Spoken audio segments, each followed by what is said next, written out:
recording, and our first speaker is Melissa Stiles, Vice President of Marketing and Sales for Storage Asset Management out of York, Pennsylvania.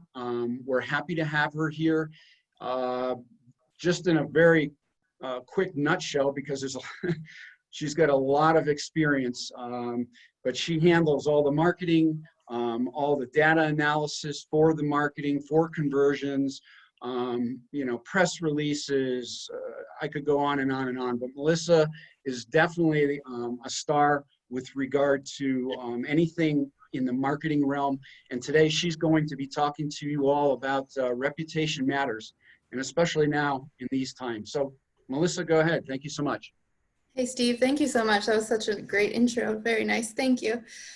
You guys can see my screen just to double check before I start talking. You can see my screen. Yep, I can. Yes. Perfect. Awesome. Sorry. Just wanted to double check. I didn't want to keep going and no one could see my screen. That's happened before. Okay, so just a quick snippet. Steve told you about me, but just to tell you about Storage Asset Management. We are a third-party self-storage management company, and we are based out of York, Pennsylvania, but we operate in 31 states. We have just under 250 locations right now. That'll be almost 280 by the end of the year. And within that, there's 68 brands. So just a little bit about storage asset management, and now we'll get into the meat of the presentation. So today we'll go over what your reputation is, how it's changed over the years, and then we'll talk about some tools to managing it, and then any questions. So previously, you could control the message that you sent to your customers. You could get a TV ad, you could do a radio commercial. Even in the early to late 90s, you could just have your website and that would be it, and you controlled everything that your customers heard about you. Now, it's the opposite. Customers can really control your messaging, and you have to choose whether you participate and take that control back or not. A lot of this distinctly shift with social media, but even with websites and maps and everything that's coming with the marketing, customers have a say in, or even if they're not your customers, have a say in how people see you online. And the most successful companies will participate and manage their reputation. Early on, a lot of people said, oh, I don't want to be on social media. I don't want to even try to get reviews. I don't want them. And that has to change. The customers are going to leave you a review, whether you manage that profile or not. So you want to make sure that you are actively participating. So why does it matter? Along with the messaging, more businesses want to do business with good companies. So if they see that you're, when you're choosing a vendor for your snowplow, you look at their reviews. You want to see their reviews. So you choose companies based upon that, along with the quotes now. You can attract better people, especially in your stores and at your company. A lot of times job candidates are reading the reviews, not only on a Glassdoor or an Indeed, but also on Google, just to kind of understand who your company is and how people see you. If you're looking to sell your self-storage facility, you can sometimes get a higher or you can get a better value for it because of the perceived value is that your reputation is good, that you've done a good job serving your customers, and that you're a good overall company. And then the last one is that your marketing costs could be lower over the whole spend. So we'll talk a little bit about how reviews can affect your rankings and those kind of things. But if you're actively working on your reputation, some of your spend on pay-per-click and that kind of advertising could lower. The other thing, and the biggest thing that your reputation matters, is because people are reading reviews. I'm sure most of you have not chosen a restaurant, a new service company, a cleaning company, that kind of thing, without checking the reviews first and what other people had to say. And storage is no different. So with storage, it's not a purchase that a tenant is used to making. It's not a continuous purchase. So they want to actually read what others say about your review or say about your storage facility. They want to see the pictures. They want to see as much information as possible. And across all industries, more than half of the 18 to 34-year-olds, so the millennials, are searching for a local business every day. So you definitely want to make sure that you're there when they are there. And a lot of times, and again, when you're looking at a restaurant, for instance, when you look at the restaurant, you're reading about them before you even contact them or before you even go there. So storage is no different. People are reading what others are saying about you before contacting you. So a few pieces of reputation management. It's a little bit more than just reviews. A lot of the presentation will dig into reviews and monitoring, but there's a couple other components I wanted to just touch on first. So the first is your visibility. So that is going out to claim all of your online profiles, your Google My Business, your Facebook, your Bing, any of the listings online. Not only is it important for you to claim them and have them and build them out for SEO purposes, but it's also very important that you claim them and have them so you can get the right information to your customers. There's a lot of times where you go online and you see that a business might be closed. This just happened to me actually over the weekend. I thought a pizza place was closed because on Google it said that they had no Saturday hours, but when you went to their website and called them, they were actually open. So for someone who might not have, if you have many choices in that market and you see they're closed that day because of the wrong information, you might move on to the next business. As you guys know, Google is your new front door. 75% of people never scroll past the first page, and the maps are important. And we'll talk a little bit more about this, but your rating on the map is your most important. Google looks at a lot of different metrics of how to rank you on the map, but reviews encompasses about 15% of what they look at. So you want to make sure that you're actually getting the reviews and answering them, and we'll talk a little bit more about that, but just to make sure that you're ranking well on Google and claiming those page. The other thing is people can, put in and edit this information on your page, so you want to make sure that you're checking your Google My Business listing, or if you have some sort of platform that manages it at least monthly, if not before. And that is because people could say, oh, they changed their hours. During COVID, we had this happen a couple times because we had closed our offices to customers, but we were still open.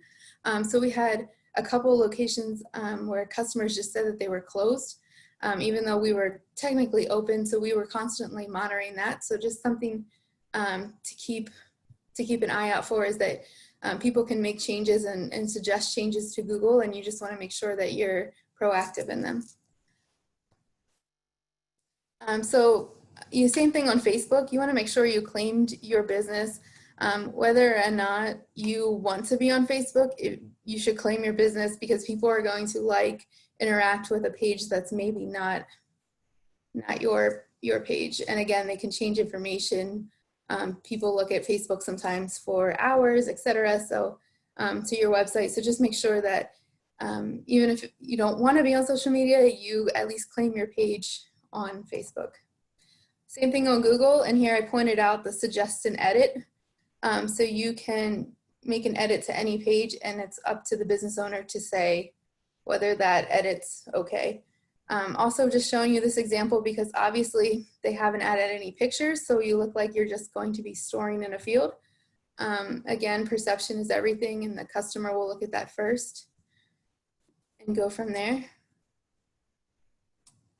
And then hours and website are missing then on this listing as well. So just making sure that everything is correct on this page. And then this is Bing. So Bing is becoming more important. Alexa, all of the apps or all of the Alexa devices uses Bing to search. Oh, that just turned on my Alexa, sorry. So you want to make sure that when that device searches that they're searching the right listing with all of the right information, your hours, phone numbers, etc. etc., that everything is there correct. You can see, you know, this search here in York, where we're located, only 2 of the profiles are claimed. And then also with Microsoft Edge, we're seeing that's being used more often, and that's because that's becoming standard on some of the PCs that are obviously not Macs, becomes loaded on it, and it's been a little bit harder to get all of the Chrome features. So we see that there is been an uptick of Microsoft Edge browsing. Okay, so your customers found you, they came to your website, and there'll be a lot more sessions about this in the next day or so. But just to make sure, you know, is your website working properly? Are you checking the links at least once a month? Having others test your website to make sure that, you know, you're looking at your website all the time and you think that you can get to the Rent Now page fast, but maybe having, you know, friends, associates, etc., that's not used to your website, see if they think that it's user-friendly and an ability to run a unit pretty smoothly. And the biggest thing, you know, Google looks at too is your site speed. So just to make sure your site speed is quick enough, there's lots of tools on that. You know, Google has a free speed test. You can try that. But again, you know, consumers are looking at 3 to 5 pieces of your content, whether it's your social media, a print piece, maybe your website, your Google My Business page, before they even call you. So just to make sure everything is working correctly and that nowhere in the journey that the customer is finding you will you lose them. Okay, so diving into the reviews. So a lot of you guys know this, we touched this, 82% of consumers will read online reviews for local businesses. So it's extremely important that you have a proactive solicitation for reviews. You can see in the age range of 35 to 54, so not the millennials and the older generations, 93% of them will actually read the online reviews.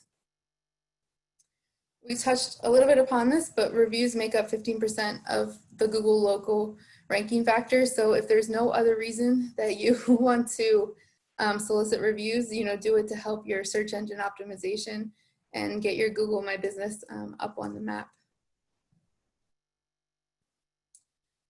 So, you know, customers trust businesses and are more than likely to move into the conversion process on your website if you have a positive reputation.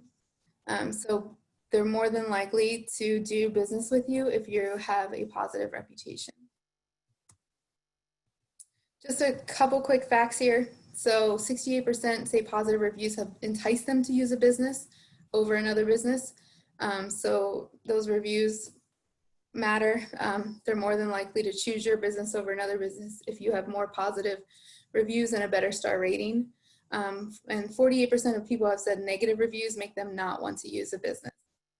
Again, you can't control the reviews that people are leaving, but you can ask your good customers to leave your reviews. So star ratings, 57% will only contact a business if it has 4 stars or higher.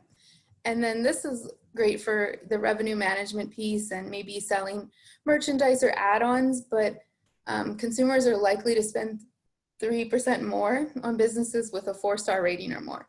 So if you want to be the highest priced in the market versus the loss leader or anything like that, you know, get your stars up. If you have a positive reputation, they're more likely to spend more money with you. And then locations that actually request reviews see that review volume grow up 10 times faster than those that don't have an active reputation management program. So requesting reviews. So anytime that there's an interaction with a customer, the manager should be trained to request the review. We found that even if you have all of these automated requesting programs, that the personal ask is key to really exponentially increasing the reviews. So that should be part of the lease process and the sale process. Now that there's more happening online, it's more of the follow-up process, but the store manager should have something that they say every time. I hope you enjoyed the rental process today. You're going to receive a request. It would really help me out if you could leave us a review. I don't know about you, but there's, different retailers, and when they ask me to leave a review, I kind of forget about it. If it's passive, if they just circle something on the receipt, but if they say, hey, my name is Stevie, then, it would really help me if you leave me a review today. That's going to entice me to leave a review more so than if they just passively gave me the receipt and asked me for a review. I'm skipping some slides. So the best way that we found when a person is leaving a review is during the lease process. That's when they're the most happiest, right? When they get into the journey of their storage, sometimes things happen, such as, late fees, auctions, the kind of negative part of our business. So when they're leasing their unit is usually the happiest they are. They're happy that we've solved the problem for them of where to put their belongings. So this is the best time to ask for a review. Our managers have found that actually if they're in person during the lease process, it takes a little bit to, input all of their information. So after they've shown them the unit, come back inside, they say, hey, while I'm filling out the lease and getting all of your information to our system, I'm going to send you a text link. Could you leave us a review? So those have been the most successful in that. The other thing is if they're coming in to pay their bill, they're on their phone. Any of the mobile numbers that you collect, most of the leases now allow you to text, so just double check.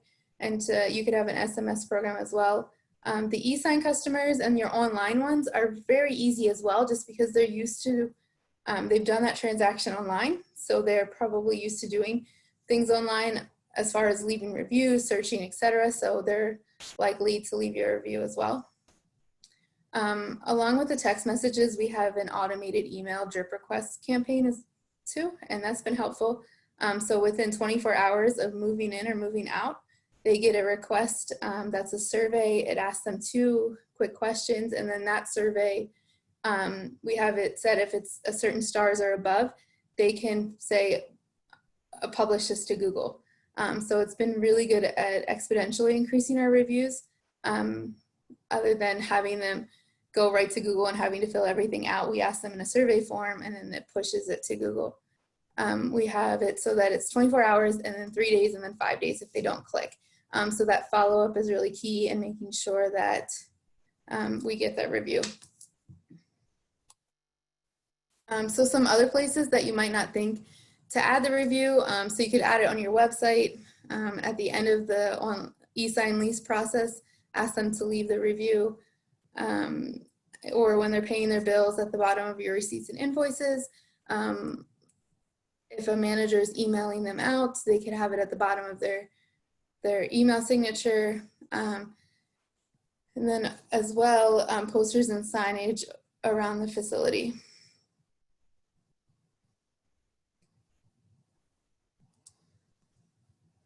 So a lot of people say, well, I asked and they didn't leave a review. The studies have shown that 70% of those that asked have gone on to leave a review. So if you're asking 10 people, 7 of them you're going to get a review from versus 3 of them not. So even though it seems like you're always making that ask and people don't always go on to leave their promised review, the statistics show that 70% of them will actually go on to leave the review. Just a couple key things, especially in the storage industry.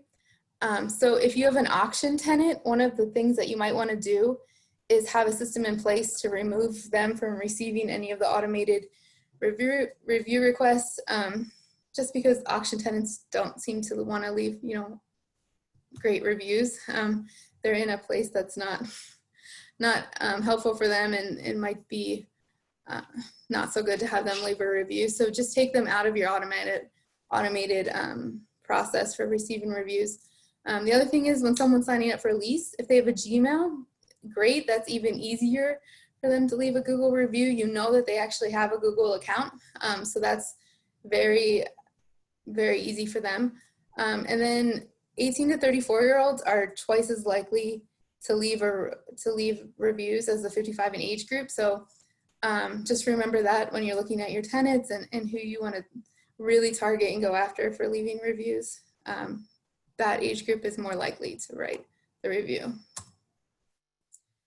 A lot of times we get asked about incentives and the manager's involvement.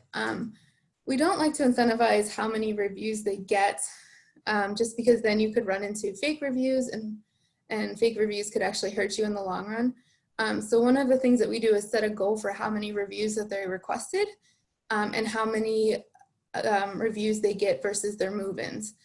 So there's a percentage that they aim for as far as how many of their move-ins left a review, instead of how many reviews do they get. The nice thing with storage is that we can track a lot of the reviews. So we have the tenant databases, we have leads, etc. So if you're a restaurant, you don't always have that information in front of you. You don't know who that person was, how to help their experience. So you can actually, with storage, most of the time, 80 to 85% of the time, know who left that review. So that can help. We'll talk about answering reviews, but it can also help with checking to make sure that they are actual authentic reviews.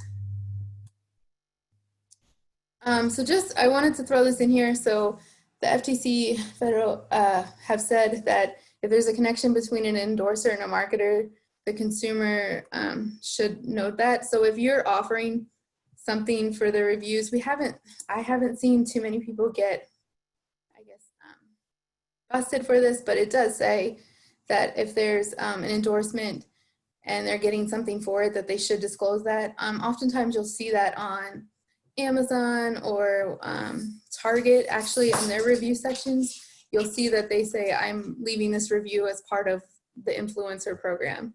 So just something to note, that if you're offering something for the customers to leave a review, you might run into some of these issues. If you haven't started your review reputation management program, it would be a really good idea to go and read all of the terms of services on Facebook, Google, etc., where, and find out what exactly their policies are. It's just a good practice to do. The one thing I will note is that, especially on Google, employees cannot leave reviews. It says it right into Google. So please make sure anyone within your company does not leave any reviews. It could actually hurt you.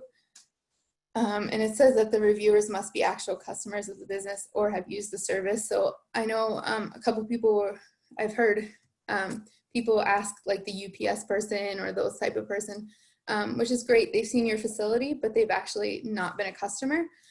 So a lot of those reviews could hurt you in the long run, as well as for being fake.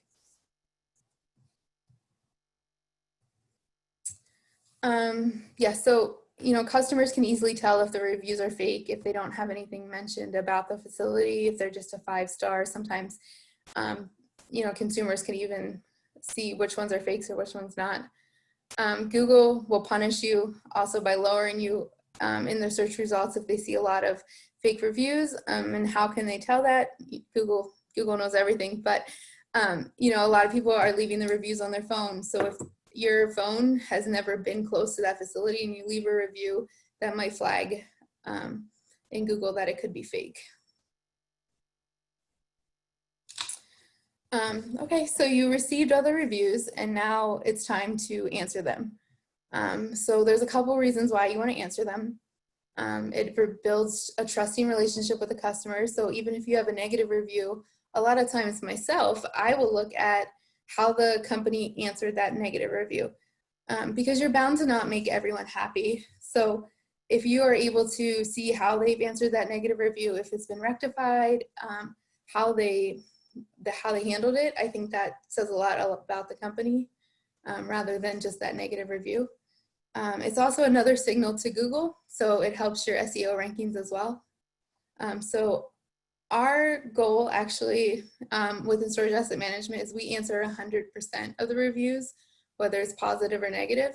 But if you're looking for a goal for your company, I would say it's 100% of the negative and at least 20% of the positive.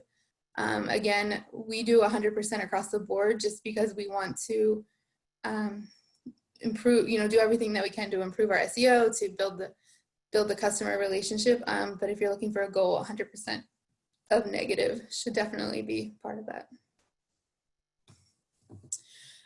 So how to respond. So positive reviews, definitely thank the customer for them. Get specific. I've seen people where they have generic responses and their responses to reviews don't always make sense. So just make sure that if you're responding, it's specific. It's not a generic message that you respond back and you humanize the response. So for negative, apologize and thank them for their feedback. Remember that the conversation that you're having and how you're answering it is very public. So again, people can see how you respond to that review. I always ask them to I give a contact number or a contact email for our corporate office and make sure that they can have that information, that they can reach out and we can have that conversation offline. But again, the nice thing about storage is that we have the database of customers. So we have either their email, their name, something that we could usually identify them by, and then our process is that the district manager calls that customer who left the negative feedback. And then again, keep it short. Again, it's really, this is really important because your answer is public. So make sure you are polite, are quick. I know sometimes, especially, with auction customers, almost no one in the storage industry is just selling people's belongings just to sell them. There was a process that went in place. So sometimes it's nice to have a standard answer that you could say, we apologize that this had happened to you. We did, work through our state's lien process, and we're happy to discuss this with you if you contact, etc. It lets the public know that you didn't just sell their stuff to sell their stuff. And B, it does let them know that you guys were not normally, the storage company was not in the wrong per se. So fake reviews. So this will happen. It happens a lot with disgruntled employees, or disgruntled ex-employees. People have their friends after their belongings were sold at auction, those kind of things. So if you see a fake review, you can flag it with Google. I will tell you, before it seemed a little bit easier to get your fake reviews off in the past couple of months, and I think it's because Google also has a lot of resources designated to other things other than reviews with COVID going on, but it's been a little bit harder to get fake reviews taken off. But you can flag it. So right on the review, there's a flag, you hit the flag, and then you can say what's wrong with this review. A lot of the time it is a conflict of interest if it's an ex-employee, if it's, something like that. The other one too is I've seen a lot of local guides on Google trying to, Google has a program for local guides that if they leave so many reviews, they get so much points for a lack of a better word. And so you can tell that that person is a local guide. They have the local guide and it has a list of places. So a list for reviews not relevant to this place or something like that. The bad thing is that you can only choose one of these and then you hit report. You can't actually write anything in there. So if you, we'll get to some tools that you can use, but if you, your platform allows you to, you can go through that, but at the bare minimum, you can go through this. It also helps too if you have multiple people report it. So if more than just you, if you have, 10 or so people on your team report it, it's more likely to be taken down then as well. And make sure that if you have that, they're all choosing the same reason. So just want to give you an example of how to respond. This was a negative review with no information. So again, we apologize, said we sorry to hear about the negative experience, but would appreciate turning that around, and then gave them an email they could contact and that we would like to resolve their issue. Oops. A positive one, again, we said, thank you so much for your positive comments about the storage place. We're glad your time using our storage was great. Please keep us in mind if you ever need storage again. So something just as simple like that. Again, you can have some free ones written out and be able to choose them and then just modify as necessary is probably a good idea. So a couple notes with answering reviews. So you want to make sure whoever is answering their reviews has access to different aspects of your business. So can they see your database? Can they see who the notes about that customer, those kind of things, to be able to handle that review a little bit smarter. The person answering the reviews should be someone who can be objective. It's really easy if you know that you've done everything that you can for that customer and then they leave a bad review, it's very easy to be mad and then, respond that way. So you want to make sure that you have someone that can take the emotion out, answer the reviews in a professional manner. But then also, so if you get a negative review, like over the weekend, actually, we had a negative review left for one of our locations, and it was about that they could not get a hold of someone. So actually from that, we learned that the phone line was not working correctly. So the negative reviews can be helpful to improve your business. So make sure that whoever is getting all those reviews can distribute it to different departments and make sure that you can use those negative reviews to improve your business because that's only going to help you in the long run. The other thing to do is you can add them to your website. So there's ways that you can pull your Google, Facebook, Yellow Pages, whatever you want, reviews onto your website, and then it'll allow them to see that these reviews were from third-party sites and see all the good things about your business as well and help them make that buying decision. So there's lots of platforms that you can use to manage your reputation. I would say if you have maybe 5 or less facilities, you could manually manage if you wanted to and not pay for expensive tools. And there's a couple ways you can do that. You can enable all of the alerts on Google. So go to your Google My Business page, enable any notification to come to you. You could have a preset email to send to every customer asking them for a review. So there is a way that you could do it.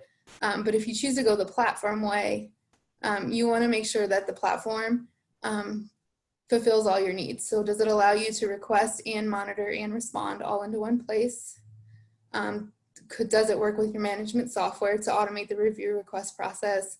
Can you put it on your website? And can you have multiple teams and tracking of who responds and who doesn't? And then also your response rate. The platform, different businesses have different needs. So there's lots of platforms out there.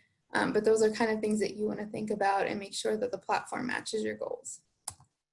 Here's some of those platforms. Obviously, Storage Group, the host of this conference, has one, a great tool, but a few more too: Reputation.com, Trustpilot, Podium, and Reputation Loop.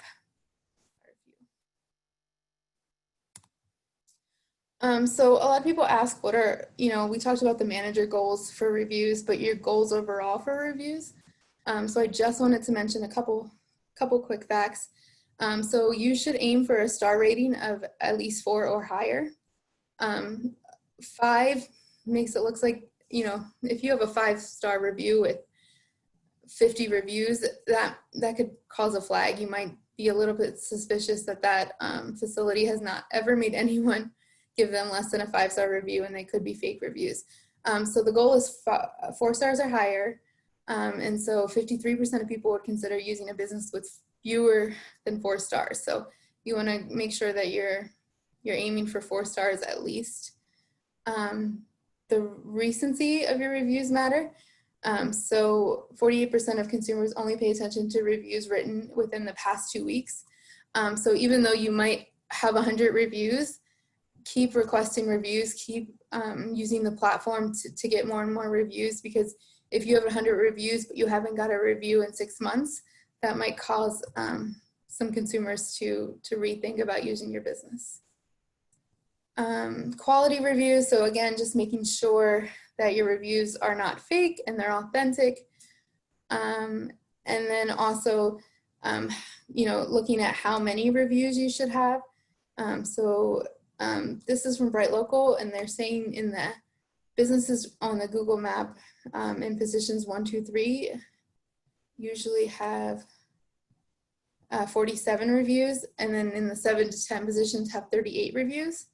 And that consumers will read an average of 10 online reviews before they're able to trust the business. So those are kind of, some goals there as well. Just making sure that, if you want to rank higher, get more reviews. We talked a little bit about this, so just including the reviews on your website, it again allows the customer to see that you're more trustworthy. It also sends some signals to Google as well. So you want to make sure that if you have reviews, you're sharing them. In search results too, you can show them, if you work with a Google or a Google partner, you can have Google seller ratings, and so that they can go right in your ads. And then more likely customers are to click on your ads if they have review stars in them than if they don't. And then also, star ratings on the maps. A lot of people track these and they say, oh, I got 5-star reviews, but my star rating has only moved to like 4.5. Just know that your star ratings on the map for Google are not solely based on reviews. It's based on some other things, such as your Google My Business profile being filled out, that you actually are that company and are relevant to that search. So just a couple things to, then the quality of your profile, a couple things to keep in mind. So just a couple key takeaways, and then I guess there'll be a couple minutes for questions. But just remember that if you are not a proactive participant in your company's reputation, that customers can take control of your messaging, and that could lead to some bad things. There's reviews are important, but there's other aspects of your reputation management just to make sure that the customer experience, your visibility, and your engagement with customers are key as well. And there's lots of signals that Google uses, but reviews, answering the reviews will allow you to rank higher in search. And then once you get those reviews, make sure that you respond, and that's how you take back control of your brand messaging. So I think, Steve, you were handling the question and answer. Yeah, so we got a couple here. You might have touched a little bit of this, Melissa, but I'll just, we had some folks come in like middle of the presentation, so we'll ask the questions. So I got 2 questions from Beth. The first one is, we have claimed our pages on Google and constantly check our information for accuracy, but how do we counter false information about our business elsewhere on Google? Yeah, so I'm not sure elsewhere on Google, but I would make sure that you're claiming your listings in the aggregators such as like Info Group, DuckDuckGo, those kind of things, because they're actually feeding Google as well. So making sure that you claim as many listings as possible. They're called citations with all of the correct information. And then just making sure that you're proactively looking at your Google My Business profile to make sure that others aren't suggesting edits. Great. And just a reminder before I read the next question, if anybody has a question, just use that Q&A button at the bottom of your screen and type in the question and we'll get it answered for you here. Okay, next question from Beth. We have been, excuse me, we have been told Google will penalize us if we find out we reward a customer for leaving a review. For example, we used to give reviewers, positive or negative, $10 off 1 month's rent. Is this true? Yeah, so I touched upon this a little bit, but if you are giving something away for them leaving a review, they must disclose it in their review. So they must say, I'm writing this review to get $10 off my rent. I've had a great experience or something like that. If you look on the sites, you don't see this on Google as often, but if you look on the third-party sites such as Amazon or Google, or sorry, it's Target or Amazon, you'll see that people have said, I'm leaving this review as part of whatever influencer program, and that's really what your customers should do there. Okay, great. Another question here from Kurt. What are your thoughts on having multiple auto responses to positive reviews to ensure they are responded to quickly? Yeah, I think that's actually a great idea. I would just make sure that it makes sense to what you're answering. So if you have auto responses that don't make sense to what they've left, I would, just be cautious of that. Make sure that you have an abundance or that you can quickly modify them, just to make sure that you're answering them. Sure, if you're getting a lot of ones that are just 5-star reviews or 5-star whatever, you can, have one that's just thanks for the 5-star rating. But ones that are maybe more in depth, you want to spend a little bit more time than just an autoresponder. Okay. Then I got a follow-up question from Kurt as well, Melissa. He's asking, what are the review generation / response platforms that you recommend? Yeah, so Storage Group has one, obviously. It's a great product. Reputation.com also I can speak on as well. That's a great product as well. They have a great API into our software that we use, so they can automatically pull the tenant information out. And we've been working with them for I think 4 years now, and it's been a great relationship. The Storage Group's product is also very good and has that API as well. So I would just say, there's a couple that I listed on that slide, and I think the slides will be sent out, and just to evaluate them and see which one makes sense for your business. But all of them have response platforms and the requesting as part of it. Okay, great.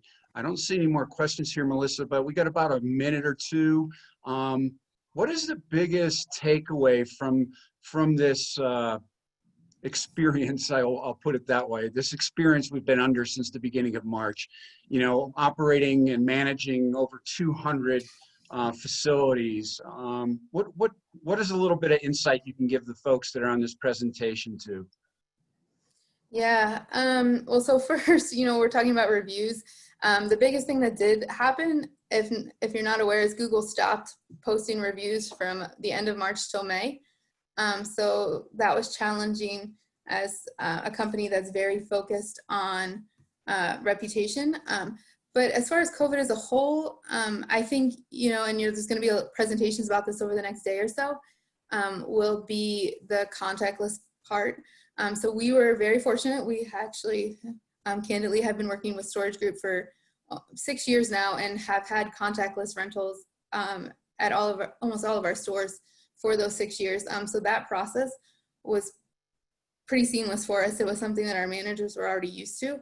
But I think that's the one thing that you can take away is that people are going to expect more of that contactless journey as their customer. They're seeing it outside of storage. You see it with restaurants. You see it with different, your big box retailers are also doing that as well. But just making sure that you can serve the customer in that platform as well. Great. Well, Melissa, thanks again for being a part of this. Anybody out there that's looking to relax a little bit and let someone else run your operation, Melissa is definitely the go-to at the Storage Asset Management. They got the phenomenal power and management team. So if you guys, anybody out there wants to reach out to see if this might be, a solution for your future, certainly reach out to Melissa. Melissa, again, thanks so much for being here. We appreciate you. Yeah, thank you so much. Okay, great. All right, so we're going to move along here. We're going to, let me just